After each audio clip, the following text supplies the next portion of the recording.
গাজীপুরে রাতের আঁধারে বিক্রি করা হচ্ছিল জবাই করা ঘোড়ার মাংস। গোপন সংবাদে ওই কসাইবাড়িতে অভিযান চালায় যৌথ বাহিনীর সদস্যরা। এতে ৩৭টি জীবিত ঘোড়া এবং ৫ মণ ঘোড়ার মাংস জব্দ করেছে আভিযানিক দল। তবে অভিযানে কাউকে আটক করতে পারেনি যৌথ বাহিনীর সদস্যরা। মঙ্গলবার ৪ নভেম্বর দিবাগত রাত 11:15টার দিকে গাজীপুর সিটি কর্পোরেশনের প্রোবাইলের হায়দ্রাবাদ এলাকায় গাজীপুর জেলা প্রশাসনের প্রাণী সম্পদ অধিদপ্তর, র্যাব ১ ও স্থানীয় পুলিশ যৌথভাবে এই অভিযান পরিচালনা করেন। তবে অভিযানে প্রাক্কালে আইনশৃঙ্খলা বাহিনীর উপস্থিতি টের পেয়ে ওই চক্রের সদস্যরা গোপন পথে কসাইবাড়ি ত্যাগ করে পালিয়ে যান বলে জানা গেছে।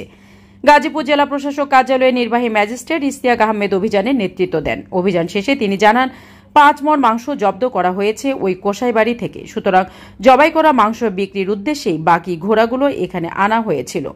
অভিযানে ঘটনাস্থল থেকে কাউকে আটক করা যায়নি, তাই উদ্ধারকৃত ঘোড়া এবং জব্দকৃত ঘোড়ার মাংসগুলো স্থানীয় একজনের জিম্মায় রাখা হচ্ছে।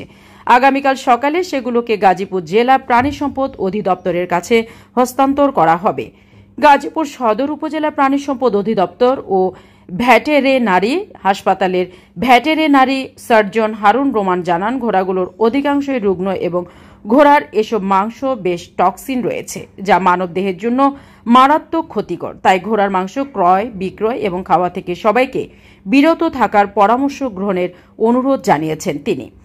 উল্লেখ্য, চলতি বছরের শুরুর দিকে গাজীপুরের হায়দ্রাবাদ এলাকায় শুরু হয় ঘোড়ার মাংস বিক্রি। ধীরে ধীরে বিষয়টি চারপাশে ব্যাপক সাড়া ফেলে। ইসলাম ধর্মীয় নিষেধাজ্ঞা না থাকায় অনেকে স্বল্পমূল্য গ্রহণের সুযোগও নিয়েছিলেন সে সময়। এক পর্যায়ে ঘোড়ার মাংস স্বল্পমূল্যে ক্রয় করে বিভিন্ন এলাকার রেস্তোরাঁয় গরুর মাংস বলে বিক্রি করা হচ্ছিল। বিষয়টি আমলে নিয়ে জেলা প্রশাসন সেখানে ভ্রাম্যমাণ আদালত চালিয়ে ঘোড়ার মাংস বিক্রি নিষিদ্ধ করেন।